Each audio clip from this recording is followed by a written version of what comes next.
250 bars à seulement 129 €. Arrivage en quantité limitée à partir du 20 mai 17h. Rendez-vous en dépôt et sur bricodépôt.fr. Bricodépôt Intérêt, le meilleur chaîne de magasins.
Voilà.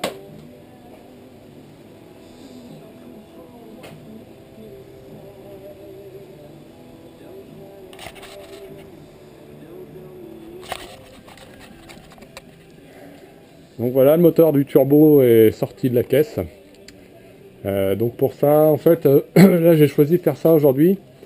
Parce que je pense, on verra par la suite, hein, mais là j'ai besoin de déculasser pour changer les soupapes d'échappement, encore. Et je me suis dit, je vais tester la technique de dépose moteur. Je pense qu'on mettra moins de temps en faisant ça qu'en travaillant sur la voiture pour enlever des boulons vraiment dans des endroits inaccessibles. Comme par exemple des boulons ici du collecteur d'échappement, fixation brique du turbo. Le petit conduit d'huile aussi, qui est vachement dur à enlever quand on est contre l'ajout d'aile dans la caisse. Ça c'est hyper embêtant. Bon, et puis on a beaucoup plus d'accessibilité, donc je pense qu'on devrait gagner du temps là. Maintenant pour ouvrir le moteur, déculasser, ça va pas prendre beaucoup de temps. Donc en gros, pour sortir le moteur de la voiture, donc je suis tout seul, hein, et j'ai mis une petite journée, on va dire. Voilà.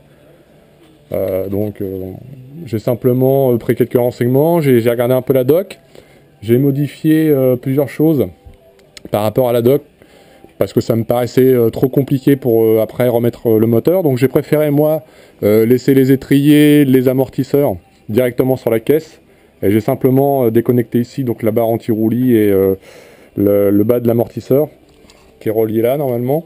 Comme ça tout reste sur le berceau, et je pense que quand on va redescendre l'ensemble, ça sera beaucoup plus simple à réaligner que ces deux points là, que les trois points de fixation au-dessus qui sont pas tellement accessibles. En plus il faut aller pas mal démonter là-haut du côté du vase d'expansion. Enfin voilà, c'est pas très accessible, donc j'ai fait ce choix là.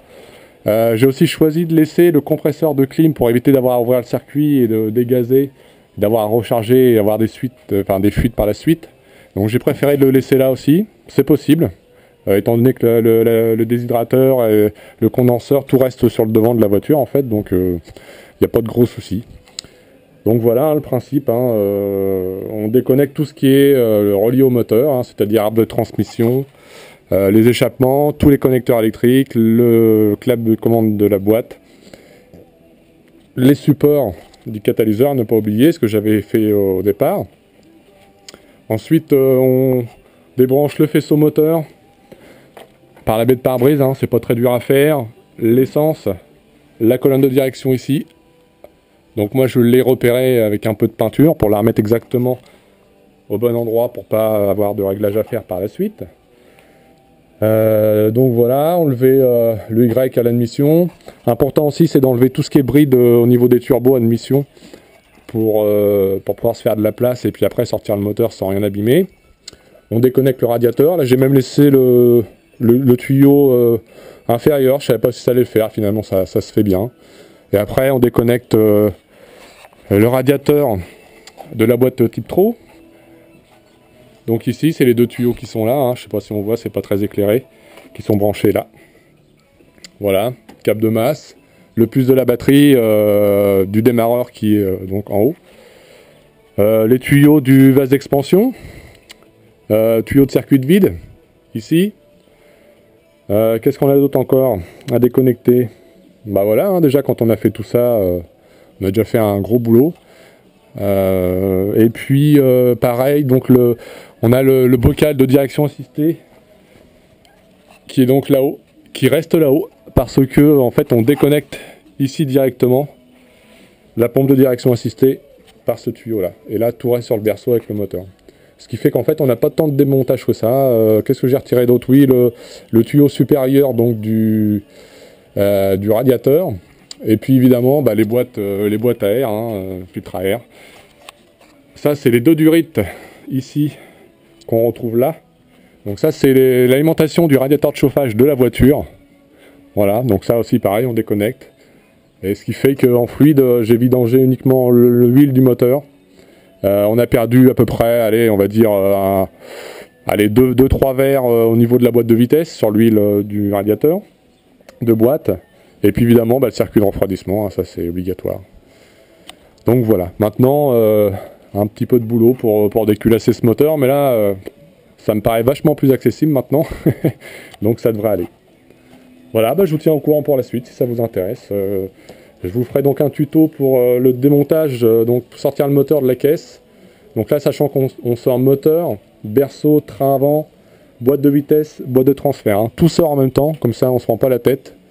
Et en fait, je pense que je ferai ça maintenant parce que c'est quand même pas très compliqué. Et avec un pont, ça va tout seul. Alors, on peut aussi le faire sans pont, hein, ça se fait bien. Il faut de la bonne chandelle, après il faut des palettes, un transpalette, et par contre là évidemment il faudra démonter tout le devant de la voiture, hein, comme on fait d'habitude, les radiateurs, etc. pour sortir le moteur par l'avant. Là ça a l'avantage que en fait, bah voilà, hein, comme vous voyez, tout le devant n'est pas démonté, donc gain de temps. Voilà, quand on a un pont, je pense que bah, finalement c'est l'idéal, hein, les garages ils ont quand même raison hein, dans l'ensemble, hein, ils sont pas si bêtes que ça. Voilà, après, d'après les renseignements que j'avais, des mécanos expérimentés à deux, ils mettent à peu près 4 heures pour sortir toute la mécanique. Voilà. Tout seul, ça me paraît un peu juste quand même. Il y a quand même pas mal de boulot, mais en petite journée, ça se fait bien en prenant son temps. Hein. Voilà, de rien abîmer. C'est quand même des grosses pièces, c'est lourd, donc il faut bien préparer son coup. Et voilà, ça pose pas de soucis particuliers. Quand on n'oublie rien, on y va doucement par étapes et ça va tout seul. Voilà. Allez, à bientôt.